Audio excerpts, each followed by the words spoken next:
Magandang hapon, good afternoon sa Gabos, and good afternoon to everyone. Sister Jessie po. So, shout out po sa sakuyang pamilya sa Pagbilao, Quezon, sa sakuyang Tugang, si Nini Chari, asin sa Santa Rosa, Laguna, at sa kuyang mga pamangkin, asin Apo. So today is Friday, January 24, 2025. Welcome to our program, ang Usapang Bukasyon AZI, every Friday at 1 p.m. Last January 17, na pinamagatang Santa Rafaela at 100, meeting the AZI family, 3 dynamic duos. Narinig natin ang mga karanasan at saloobin ng tatlong power couples ng ACI family tungkol kay Santa Rafaela na nagdiwang ng sentenaryo ng kanyang kamatayan noong January 6. Itutuloy natin itong series ni Santa Rafaela ngayon sa aming episode 22 na pinamagatang Santa Rafaela at 100 and You Continue to Touch Hearts. Napaka-special ng episode na ito dahil sa pinaunlakan tayo ng aming mga favorite homilies when it comes to Santa Rafaela, at may bonus pang isang religious sister na kapangalan ni Santa Rafaela ay makakasama rin natin. Aalamin natin mamaya ang kanilang kwento. Sobrang excited na kami na ipakilala sila sa inyo, pero bago ang lahat, pabatiin muna natin ang aking mga co-host. Magandang hapon sa iyo lahat. I'm Sister Martha Hang. Shout out to all the ACI family in Daraga and on those who are listening and watching our program this afternoon. Sa Giraray, magandang hapon po, maray na hapon, maayong hapon sa tanan. Shout out kay Hannah, Evelyn Marcos, not related to our president, Belen Manjares, Dr. Milali Torres. Shout out kay Kier Almonte at Sir Von ng MTRC. And then shout out sa mga parents ng mga Rafaelians namin, especially kay Nelma at John Tyler at Elizer at Sol Navera. Salamat, salamat, salamat. Congratulations din po sa mga first communicants ng Mary's Child Science Oriented School. Belated birthday greetings kay Liza Warren. Happy birthday, ugma sa ako ang 95-year-old na iyaan, si Cha Saling. Happy birthday, Cha Saling. Shout out po sa akong bibo, very thoughtful na pag-umangko na si Kate. Shout out sa lahat ng sumusuporta sa programang Usapang Bukasyon ACI, labi na ang ako ang papa. Ang episode ngayon ay third of the 4 series of episodes in honor of Saint Rafaela. Today's episode indeed is full of surprises. Santa Rafaela at 100 and You Continue to Touch Hearts. Abangan dahil kaabang-abang po talaga ang aming mga guests at topic sa hapon na ito. Okay, at ito na ang ating mga kagalang-galang na mga panauhin sa hapong ito ay dalawang pogi at batang-batang pero mga banal na mga pari at isang madre na kapangalan ni Santa Rafaela at tiyak kung kasing busilak ni Santa Rafaela ang kanyang puso. Welcome po and please introduce yourselves, fathers and sisters.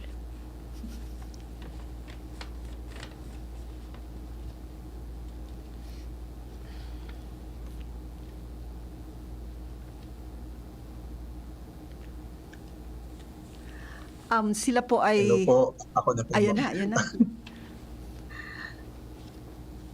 Good afternoon po sa inyong lahat. Good afternoon. Ako po si Good afternoon. Hindi ka pa Father namin Charlton nakikita, Biray, Father. isang religious. Wait lang po, Father. Hello po. Sige. Di pa namin nakikita May ang tatlo mukha. kaming bisita ngayon. Isang naka-assign po sa Luzon. That's Father Charlton. Isang naka-assign dito sa ating diocese sa Legazpi. At isang galing Visayas. So lahat po sila via Zoom. At we unite, they are gathered here this afternoon because of Santa Rafaela, Luzon, Visayas, Mindanao. That's exciting, right? Excited na ba kayo, Sister Martha? Are you excited? Yes, excited. Yes. From Here Luzon, from Visayas, and yeah, Mindanao. wow. From the 3 major islands of the Philippines. And here they are. You see Welcome, sister and ang gwapo at fathers. ang babanal. And si Sister ang ganda. Oh. Sige, Father. Please, and sister, please introduce yourself. Sinong mauna? O Father Charlton? Ready na? Hello po, good afternoon po sa lahat ng viewers at listeners natin dito sa Usapang Bokasyon ACI. Ako po si Father Charlton Biray, isang religious priest mula sa Servants of Charity. Dati po ako naka-assign sa Quezon City, pero ngayon nasa Santa Barbara, Pangasinan na po ako since 2018. Binabati ko po yung mga kasamahan namin sa aming community dyan po sa Harongkan Sagrada Familia, Yes. Bugtong, Legazpi City. Hello po. Father Yeah. Luigi Thank you, and Father. Brother Mauro Yes po. at ang mga residents. Sige, Yes, Father Jem. At magandang hapon po sa lahat. Father Jem Penetrante po ng Diocese of Legazpi. I'm a diocesan priest, also a Carmelite tertiary. Joining you po from here, dito po sa Legazpi. Pinapakikilala namin ang Chancellor ng aming diocese ng Legazpi, si Father Jem. Ikinig. Sister Rafaela. Our dear sister. Hello po, good afternoon po sa lahat ng nanonood dito sa Usapang Bokasyon. Maupay nga tulog, magandang hapon po. Si Sister This is Rafaela ay Sister isang Rafaela formator. from the community of the Franciscan Handmaids of the Lord here in Palo Leyte. And Leyte. I would like to greet also the sisters, APHL sisters, and friends, and all those watching at this moment. Thank you very much po. Welcome. Novice mistress po si sister. Tama, sister, no? Formator po siya. Aspirant po at postulant. Aspirant as Oh. postulant formator po. Opo. Sige. Wala palang Mindanao. Ako pala yung nagre-represent ng Mindanao. Welcome, fathers and sister. Welcome. Thank you po. Apo. So can you share with us your connection, friendship, or relationship with the ACI sisters, and how this eventually led you to Santa Rafaela po? Thank you. Who wants to start? Father Charles, you want to start? Siguro, Ako pinakamatagal. po, Pinakamatagal na relasyon. Unahin natin. Pumasok po ako sa Servants of Charity noong 1994 at yung seminaryo po namin malapit po sa kumbento ng mga ACI sisters sa Tandang Sora. Pero nung around year 2000, doon ko po unti-unting mas nakilala ang mga sisters kasi minsan po sinasama po kami ng mga pari namin na magsimba sa kanila. Yun din po yung nagiging venue ng recollections namin sa lugar po nila. Tapos po nung 2007 na na-ordain po ako, mas napadalas na po ako doon sa ACI kasi po nagmimisa, hearing confessions and other events. Tapos po October 9, 2010, na-invite po ako ni Sister Ned. Doon po sa first vows ni Sister Amabel and Sister Trin, and at the same time, na final vows ni Sister Elena to preside over the Mass. Kinabahan po ako kasi hindi naman po ako Jesuit. Sila po kasi ay Ignatian Spirituality. So, nagbasa po ako noon kay Santa Rafaela. Then after po noon, na-invite po ako ulit, if I'm not mistaken, from the first invitation, 7 times po ako nag-preside doon sa profession ng mga sisters po nila. So, Mahal na mahal ko po ang Santa Rafaela at ACI community. 8 years po na akong novice mistress sa Tandang Sora at taon-taon yan si Father Charles ang aking suking taga-preside at homilies po. Except po hindi siya available kaya naghanap ako ng ibang pari. Father Charles, salamat dun sa sabi mo 7 times, so 7 taon. Thank you po, Sister Net. always available. Huh? Thank you. Si Father Jem? Yes po. Ako naman po, after college, actually towards the end of college, na-recruit po ako ni Father Xavier Olin, who is now the present provincial of the Jesuits here in the Philippines. Ako po noon ay nasa UP Manila at alam naman po ninyo na nasa PGH po yun. Ang chaplaincy ay hawak ng mga Jesuita. So ako po ay naakit ni Father Francis Alvarez Sabi ko, Ayan. gusto ko yung ginagawa mo sa PGH, gusto ko rin maging Jesuita. And then I joined them sa pre-novitiate po sa Cagayan de Oro, munang makasturya tag gamay. Gamay lang kaayong ang Bisaya. Tapos nandoon po ako sa pre-novitiate for 2 years. Pero after po nun, I decided to leave and enter the diocesan priesthood dahil yun yung nakita kong akma sa akin. At saka bata pa po ako noon. I was 20 years old to 22. I was in CDO. And returning to Bicol, I was asked to have a spiritual director who happens to be a directress. At ang na-assign po sa akin ay si Sister Nene of Holy Memory, Sister Teresita Motos. My first encounter with the ACI sisters was in Varsity Hills dahil nga kapag ka nasa vocation direction program ng mga Jesuits, dinadala sa mga malapit na simbahan, tapos nakikita namin sila sa mga recollection doon sa bahay nila sa Pentecost. Pentecost po ba yun, yung malapit na simbahan? Yes. Pero wala pa akong encounter noon. Basta ang alam ko lang, sila yung female counterpart ng mga Jesuit. So, pero later, nung na-assign po sa akin ako kay Sister Nene as her directee, tuwang-tuwa po ako kasi sabi ko, hindi ako mahihirapan dahil nga na-mold na ang aking pag-iisip sa Ignatian spirituality. Sabi ko, ay salamat, ma-assign ako sa makakaunawa at mauunawaan ko din. Yan na pa. Beautiful. Okay, It's thank nice to you. reconnect, no? Ang gaganda ng mga kwento nyo. Sige, si sister naman. Ako naman po, when I was in the Passion MC, we were told by our formator to look for the life of the saints. And this, before we enter novitiate, we were told to know kung aling life ng saint na nagka-struck sa amin. And I was really touched on the life of Saint Rafaela. And we were told to choose 2 from the life of the saints and give reasons why we choose that life of the saints to be our name saint.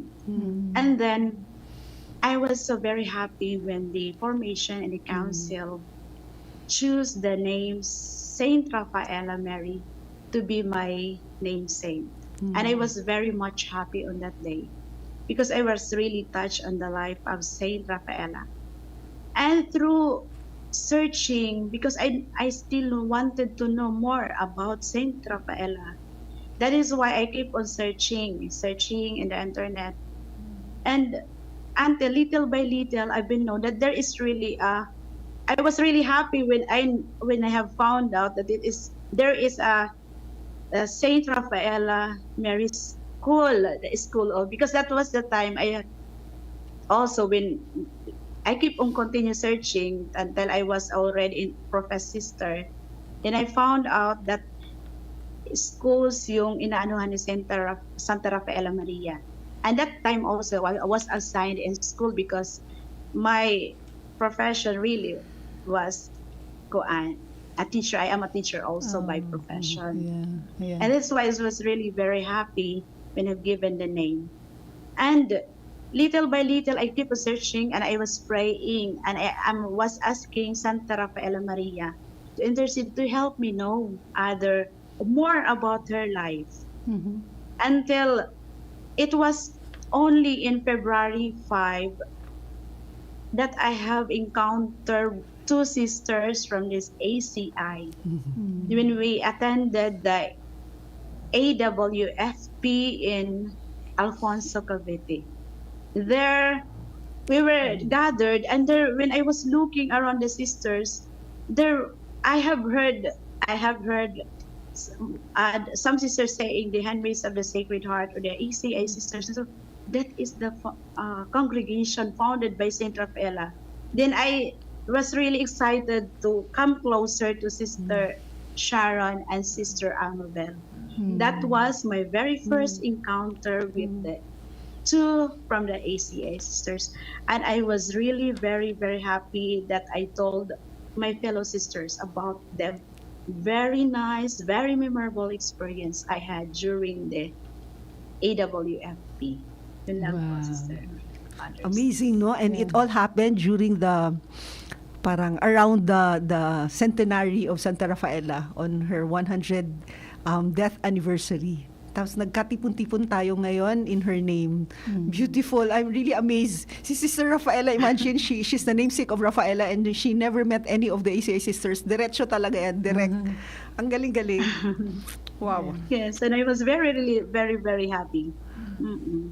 Taming-taming sabi namin, wow, itong tatlong people na to, and that means Father Charles, Father Jem, and Sister Rafaela. Ito sila yung best guests on this day to really witness that Rafaela continues to touch hearts, even religious, na hindi man kaano-ano, na hindi man pari kasi wala naman kaming male counterpart. Pero these people have been touched by Rafaela in many ways. Tapos si Sister Rafaela, imagine, Sister Rafaela. Okay. So, in what ways did the life and mission of Santa Rafaela leave an impact on you? Okay, si Father Charles. Okay po. Sa akin po, talaga, even before Santa Rafaela, actually yung mga madre po talaga muna ang nag-leave ng impact sa akin po. Yung nakikita ko po sa kanila, yung kanilang daily adoration, talagang very faithful po sila doon. Halimbawa po yan si Sister Jessie, nag-acupuncture, maraming mga tanim na mga herbal medicines, tapos gumagawa ng mga gamot. Pero hindi para sa kanya, kundi para mas makatulong pa sa mas maraming nanay, mga mahihirap na walang pambili ng gamot. And yung alternative medicine na sa tingin ko po trust din ng congregation. Si Sister Net, kahit na physician, iniwan ang karir at nagmadre. Yung fidelity ng mga senior sisters po, si Sister Aurora, may she rest in peace. Si Sister Tere na nasa Spain po ngayon, many years in the Philippines, hindi pa po ako buhay. Nag-missionary na po sila dito sa Pilipinas. Sister Aurea, Sister Angie, marami pang ibang madre. And then yung pagiging kaibigan din po ng mga madre po ninyo, mga ACI sisters, sila Sister Merly, Sister Loles, si Ate Olga, pati po mga staff nila sa retreat house. Mababait po kayong lahat. Kaya parang sabi ko sa sarili ko, gusto ko rin maging mabait kagaya nila. Pero po ang very striking sa akin nung medyo na-encounter ko na po siya, yung kanyang humility and obedience. Yung ba talagang pikit mata na pagsunod sa kalooban ng Diyos. At sa kalooban ng Diyos through the superiors. Kasi sometimes it's easy to obey God, di ba? Pero yung obeying God's will through the superiors, yun po medyo yung minsan challenging Para okay sa Diyos, sundin ko talaga ang Diyos. Pero yung sundin ko yung Diyos, tapos sasabihin ng superior ko sa akin, ito gagawin mo. Sometimes it could be difficult and challenging. Pero si Santa Rafaela, talaga amazing. Yun po. Obedience, humility. Amen. Thank you. Sige. Father Jem. Salamat po. Habang nagsasalita po si Father Charles, naiiyak na po ako. Dami kong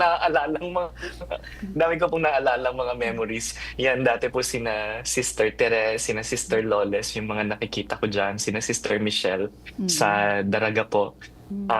Naalala ko lang yung sinabi po ni Father na sabi ni Father Charles, kapag kasama niya yung mga ACI sisters, parang gusto niya maging mabait. Tamang-tama kasi piyesta po ngayon ni San Francisco de Sales na napakabait din. Pagka dumadalaw po ako noon kasi every week I had to meet Sister Nene. Every week kapag nandyan po ako sa bahay ninyo sa Daraga, parang feeling ko po bumabait din ako. Parang lumalabas din yung best self ko ganyan. Sabi ko, sana kahit lumabas na ako sa house nila, sa convent, sana ganito palagi yung disposition ko. I don't know, there's something about the sisters that invite you to become like them. Sabi ko nga, akala ko kanina sabihin ni Father Charles na pagka nakikita ko yung mga madre, gusto ko ring bumait. Ako, ang akala ko ang sasabihin niya, parang gusto ko ring maging ACI. Kasi feeling ko po kung babae po ako, ACI ang pipiliin kong congregation din dahil dun sa way of life, the community itself, madalas kasi yung pagpili yun nga yung sa community, and nakikita ko po yung klase ng mga madre na nandyan sa inyo pong communities.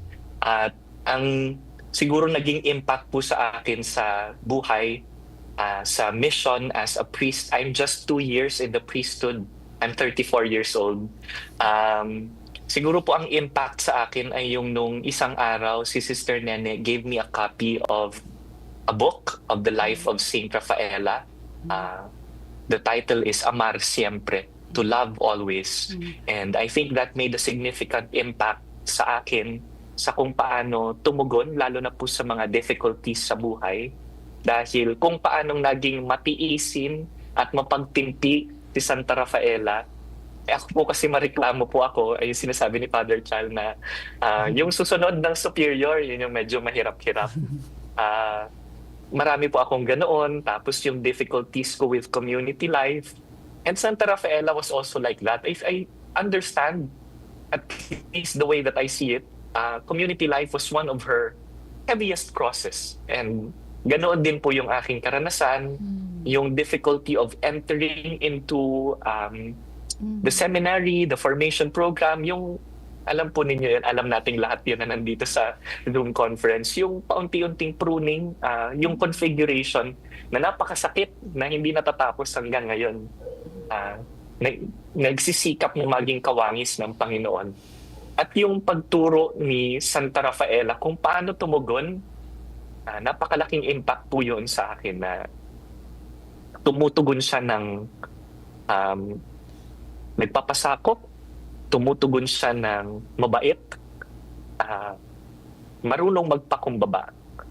And I think that is very countercultural, especially in a world that teaches us na, hindi, awayin mo yan, hindi, labanan mo yan, huwag kang papayag na ganyan. Santa Rafaela keeps us grounded in our Christian spirituality, brings us back to Jesus. And I think that makes her an excellent saint. Dinadala niya tayo pabalik kay Jesus. Thank you. Okay, salamat, Sir. Ako naman po, what really struck me when I've read the life of Saint Rafaela was on the saying that the more crushed I feel, the more that I cling to God and prayer. Prayer and love for the Eucharist really have humility, the simplicity, the humility and the love that always expressed by Saint Rafaela. Yon ang nakakapa-inspire sa akin. Especially in life's journey. Life's journey is full of struggles, the difficulties in life, how we can persevere in this religious life. What really inspires me when I am in down moment is the saying of Saint Rafaela, that the more we have to cling to God in prayer, it is only God who can sustain and satisfies us. It is only God who can sustain us in our religious journey, wherever we are. Kaya yun, as I go on with my journey, yun talaga ang nai-instill sa heart ko, sa mind ko, na wherever I am in my religious journey, I would have to always look at Jesus.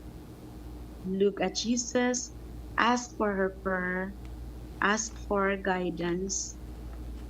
And that really, I would say that sustains me in my religious journey. My being close. That is the inspiration I got from Saint Rafaela. That how to become closer to Jesus. And it is through prayer, it is through the Holy Eucharist. That would inspire me always. That in the many sayings of Sister Rafael actually that I have found also, I have seen in a magazine about that inspired me also when Pope Francis have said that in her visit, a surprise visit to pray before Saint Rafaela on January 2, 2017, that Pope Francis said that I came to give thanks to Saint Rafaela Mary for all the good she did for me. The reading of her life many times helped me in a very difficult moment. And that really inspires me. That is why whenever or wherever I am in my journey, I always look at the sayings of Saint Rafaela, of her humility. And I was also attracted in the readings I had also that says the dry martyrdom of Saint Rafaela. Those really inspires me while I continue the journey in the religious life. Yan po. Thank you very much, sister. Parang feeling ko nasa recollection. Sister Martha, how do you feel? Yeah. We feel a smile. Going back. Para kami nag-30-day retreat. Marami nasa recollection nakikinig sa inyo. Grabe. Thank you. Salamat. Maraming points. Maraming points for reflection. It's true. Yeah. Pero talaga, ang source, ang pinaka-root is really her love for the Eucharist. And yan na yung lahat. Parang putting it in a nutshell, yun yung rason, pinaka-rason kung bakit siya joyful, bakit siya the humility, na lahat yan nasa Eucharistia. So, amazing si Santa Rafaela. Shall we continue? Yeah, it's already time check. We have a moment for break.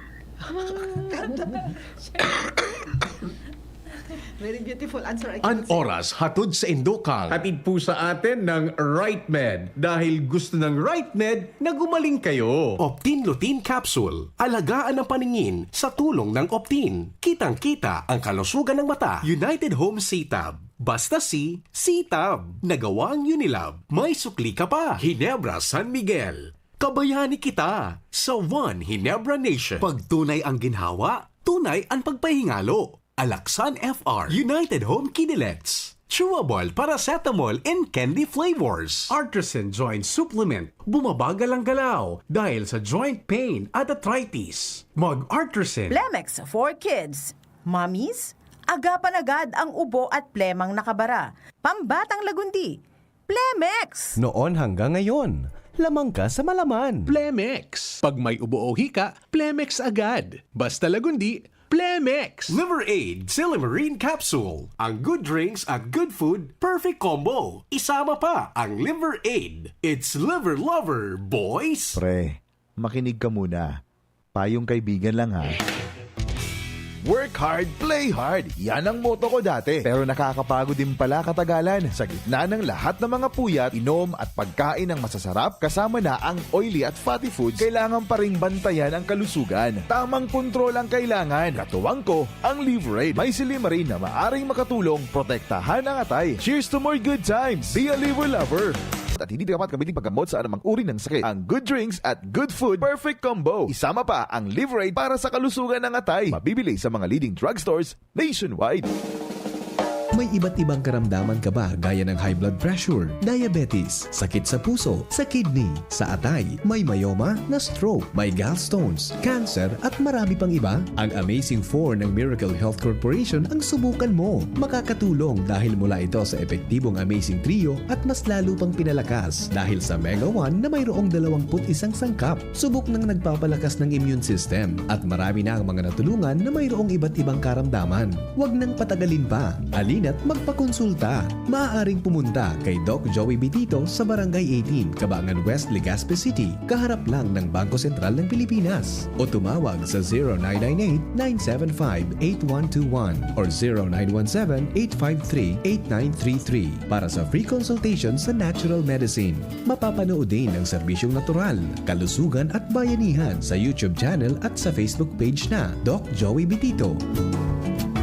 Thank you Kong Joey Salceda, habang sa agrikultura, turismo, infrastruktura, financial tabang medikal. Thank you Kong Joey Salceda. Buhay natin mas sumasaya pag si Joey ang kaiba. Daig natin ang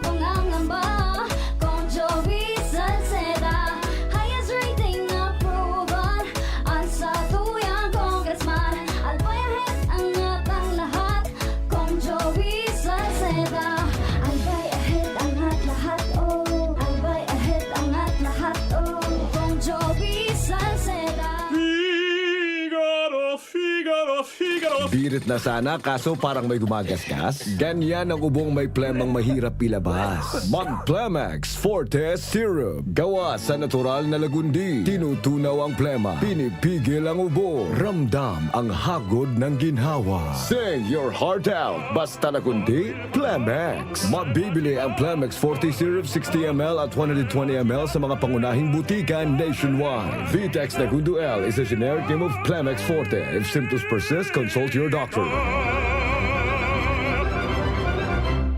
Natatabang na puong bata ito, sinda kita ika ako Bicol, na makita ang totoong serbisyo. Hanggang yan ako Bicol. Sa turismo asin pag-asenso, may mga scholar na nagkaigwang trabaho. Kadakol na mga naginibo, lalo sa mga para o matius na pamilya pa. Senior citizen asin ka, hobenesan yan. Ang AKP, ako Bicol. Ako Bicol Party List. Katabang na, kasurug pa.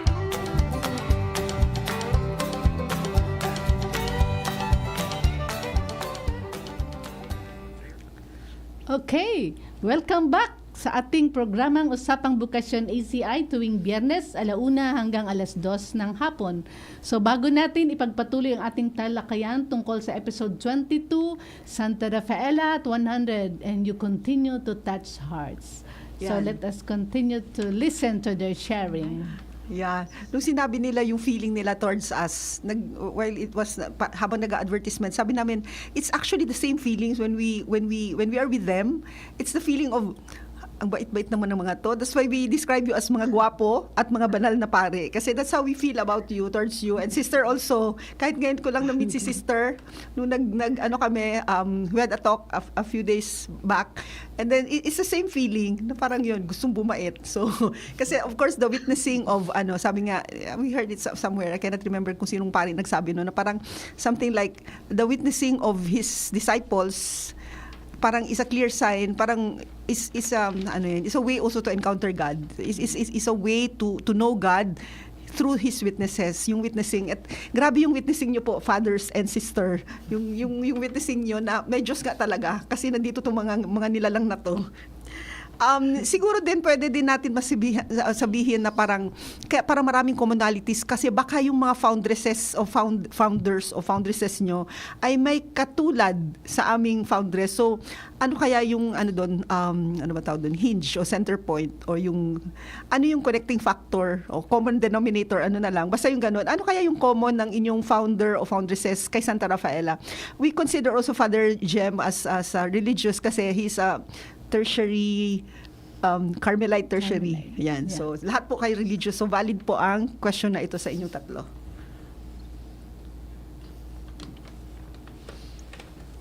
Sige. Father Charles, you want to start? Ang founder po namin, pangalan ay Saint Luigi Guanella at Italian priest po siya, diocesan priest.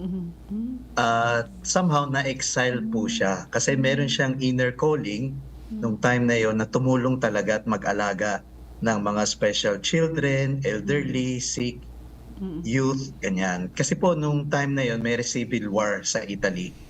At maraming mga nagiging orphans na mga bata. Pero that time, kapag pari ka, usually nagmimisa lang. So marami yung hindi naniniwala sa kanya, even from church authorities. Mga kapwa pare, meron po siyang kamag-anak pare, pinagtatawanan siya doon sa gusto niyang gawin. Even the bishop. But he was full of passion and zeal. Para siguro maglaylo siya sa kanyang desire na to do some social action. Na-assign siya sa very remote place. Actually, that's the most remote place ng diocese. Sa Olmo po ito. Bundok yon, Olmo. Dito, siguro mga 40 lang ang tao. Tapos karamihan matatanda. So, hindi sila gaanong nagsisimba na kasi nga matatanda. Tapos, in short, so hindi niya magawa yung mga gusto niyang sana gagawin. Nararamdaman niyang pinapagawa ng Diyos sa kanya. But even though he was interiorly suffering, he obeyed in humility. Sumunod po siya doon.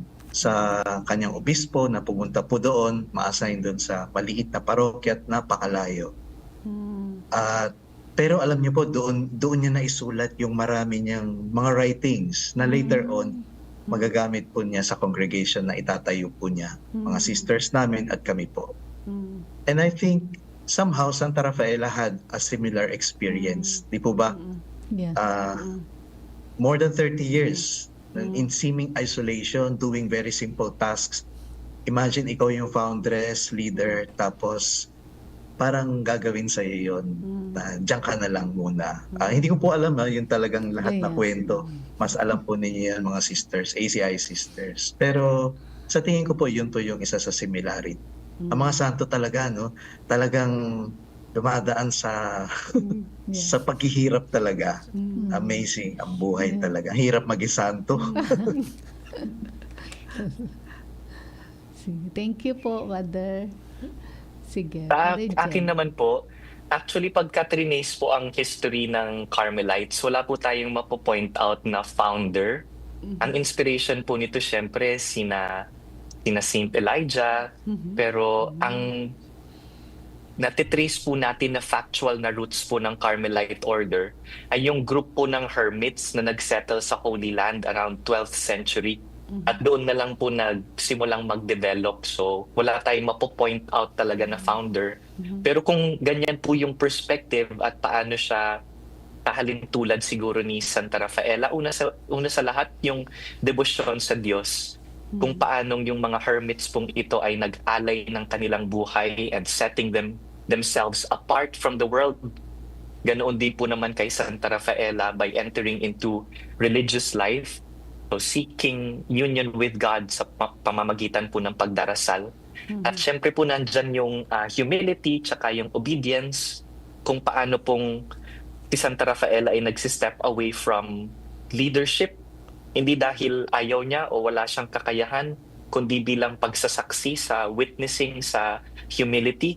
Ganito rin po yung pinagsumikapan, especially by Carmelites noong mga nagsisimula pa lamang sila. Siyempre alam natin later on they become a mendicant order and they go out of their hermitages. Parte po ng pagdevelop ng order. Ganoon po siguro, yun yung nakikita ko po, yung contemplative spirit. Na tama po kayo, may mga pagkakahalintulad itong mga santo na kumbaga po ay may kultura ng pagpapakabanal. Kaya nga po sa loob, halimbawa, na-observe ko po sa loob ng seminaryo, importante na nandyan yung grupo na nagpapabanal. Kasi alam natin, kami po sa seminaryo, alam naman po ninyo yan na merong mga bugoy-bugoy, merong mga matigas ang ulo, may mga pala di gaano sumusunod sa estruktura, pero importante na mayroong kahit small group na nagsisikap dyan mag-devotion kapag hapon, sumunod dun sa kanilang schedule, dahil nakakahawa po yun.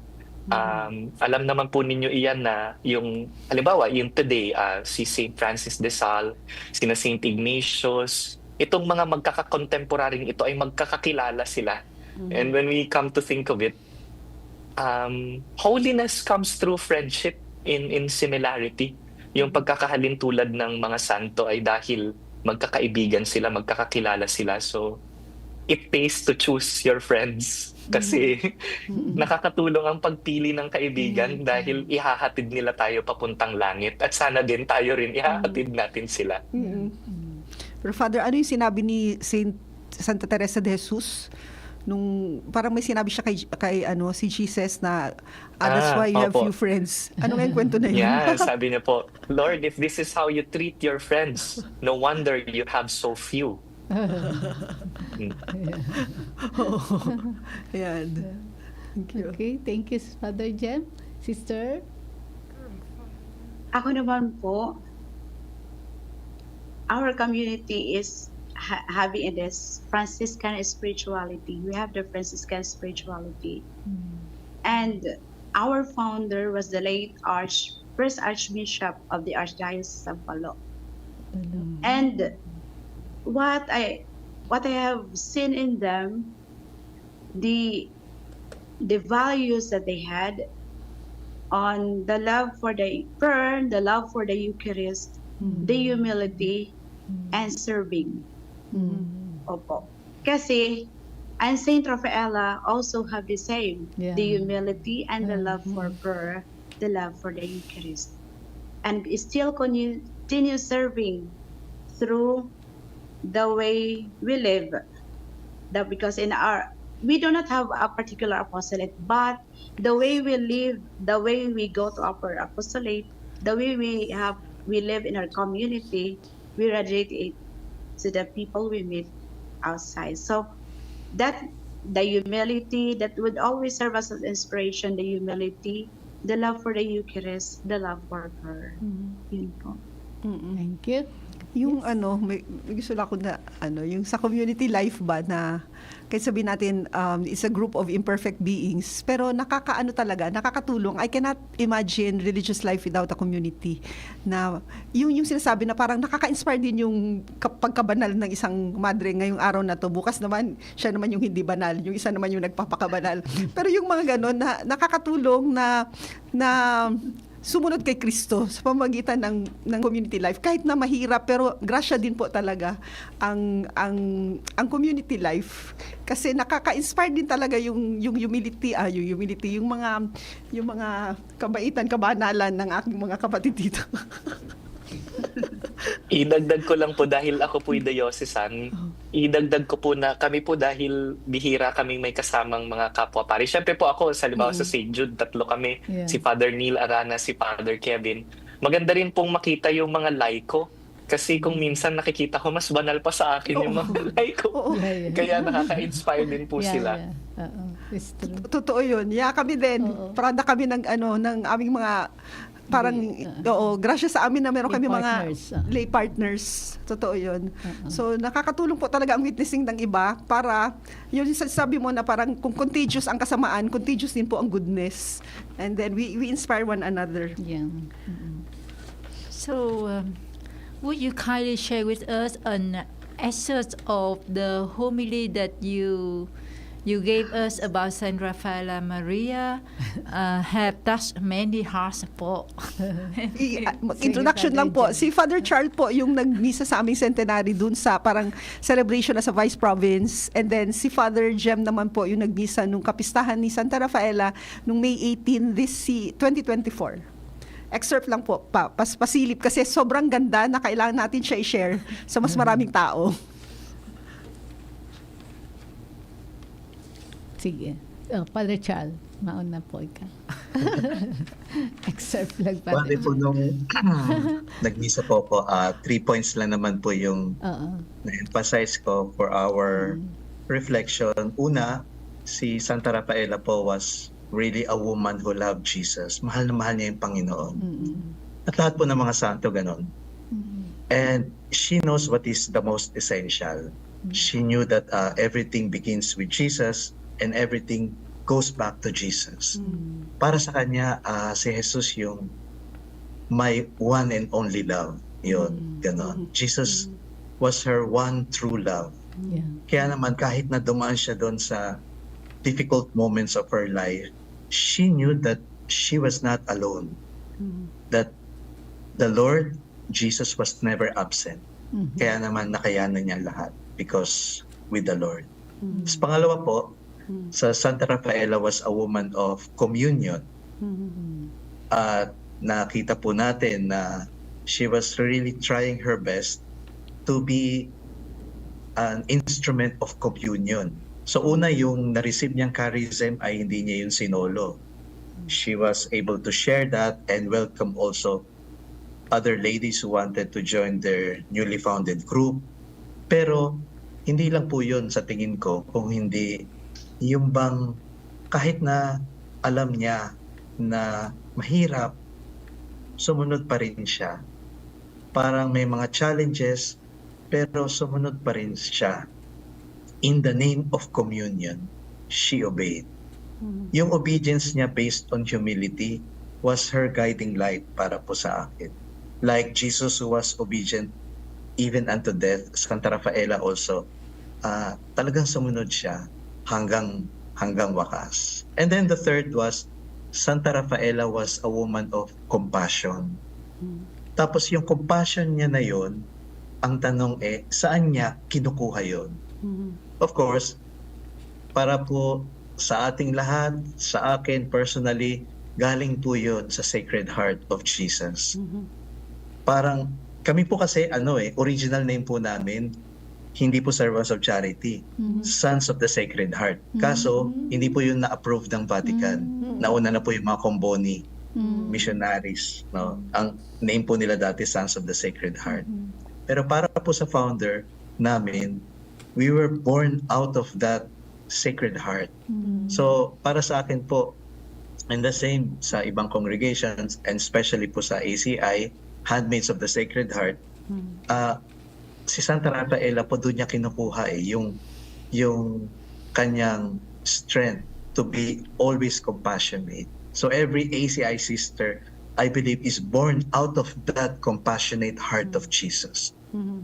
Kayo po mga ACI at lahat tayo ay nanggaling doon sa puso ni Jesus. And we all know that the favorite place of God is our heart.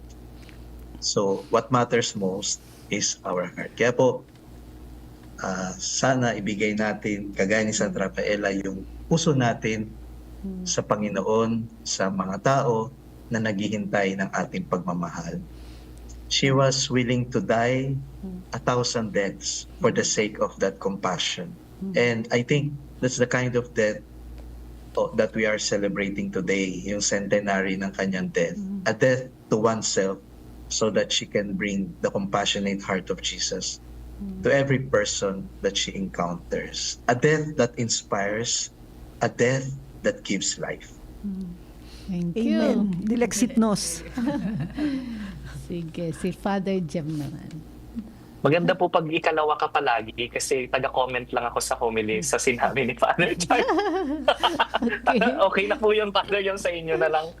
Maganda yung sinabi ni Father na ang favorite place ni God ay yung ating puso. Kaibigan ko po pala si Father Christian na nandyan din po sa Bugtong. Yung akin naman pong homily ay simple lang yung kanya pong outline. So, sinimulan ko po ito dun sa pagkakwento na nung seminarista nga po ako ay nakapagbasa ng libro, yung To Love Always, Amat Siempre.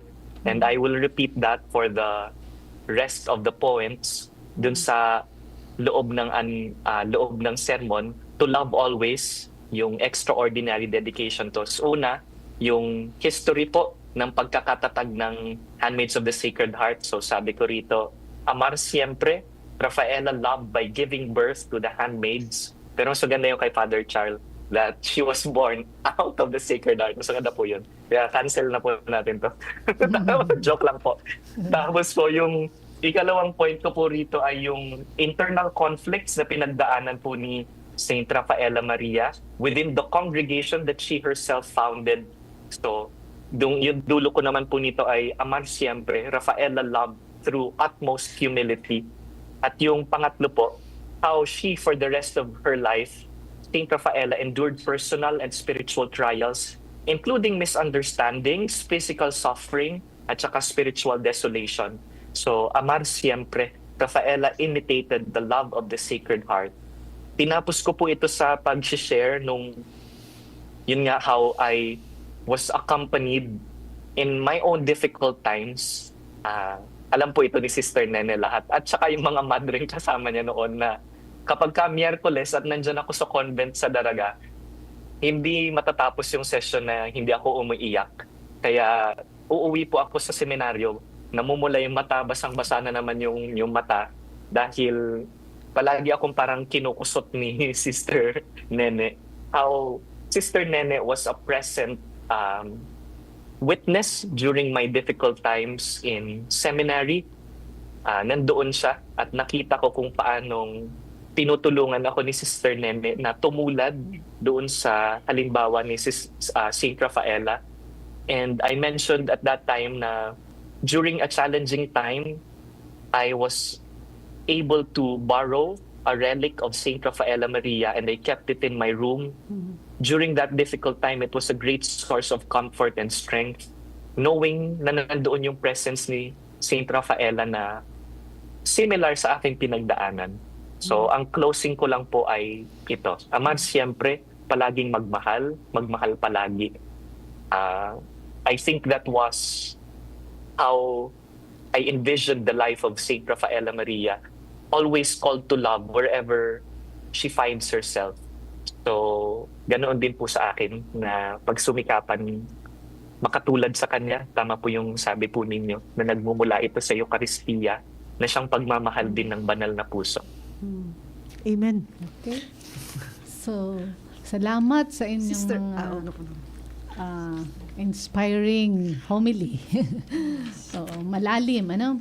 So, ang bilis ng oras, kaya bago tayo magpaalam, gusto naming marinig sa inyo ng your final words or message to our young people searching for God's will. Okay. Father Cha? Kasi may appointment yata. Susunod lang po ako lagi kay Father. Baka si sister po pwedeng Final words. You can promote Pwede also po. your congregation po, Oo. Father, Sister. Yeah. To our searcher, final words. Father ako Cha. na po. Yeah. Oo. Sorry po. Para po sa mga kabataan na parang may nararamdaman na gustong ipagawa ang Diyos sa inyo, subukan po ninyo. Pakinggan ang sinasabi ng Diyos. Huwag kayong matakot. Malay ninyo, tinatawag pala kayo ng Diyos na magmadre, gaya ni Santa Rafaela at gaya ng mga sisters po na nandito. Consider religious life, o sa mga pari naman, consider priesthood. At gusto ko po magpasalamat sa mga madre kasi po hindi po madali ang pagmamadre. Ang bokasyon po ni Santa Rafaela ay isang misteryo. Ang bokasyon din po ng bawat ACI sister ay misteryo din. At mas naintindihan natin yung misteryo na ito sa pamamagitan pa ng another mystery, yung mystery of sacrifice. At ito po yung ginagawa ng bawat ACI sister. You are giving your very self in love. You are giving everything. At maaaring hindi namin alam ang inyong mga sakripisyo, pero alam po ito ng Panginoon. Through your hidden sacrifices and pains, you have become another Santa Rafaela. Kayo po si Santa Rafaela ngayon. Through your suffering, you have become a great witness to many about the true meaning of love. Thank you po. Thank you, Amen. Father Charles. So, Servants of salamat Charity ulit. po. Apo.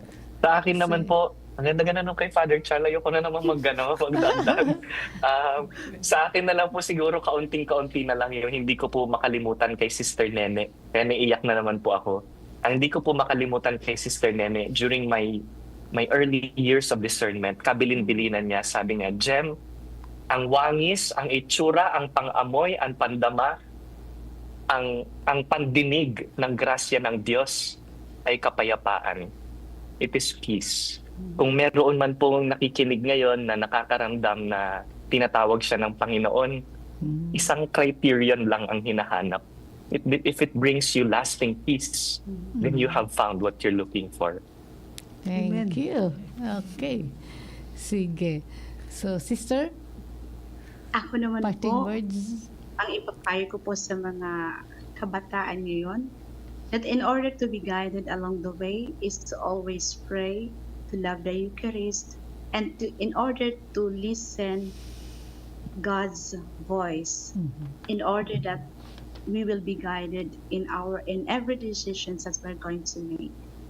And if ever you have the voice of God calling you to serve Him, continue to pray and don't hesitate to answer God's invitation to serve, to love and serve. Yun lang po. And before po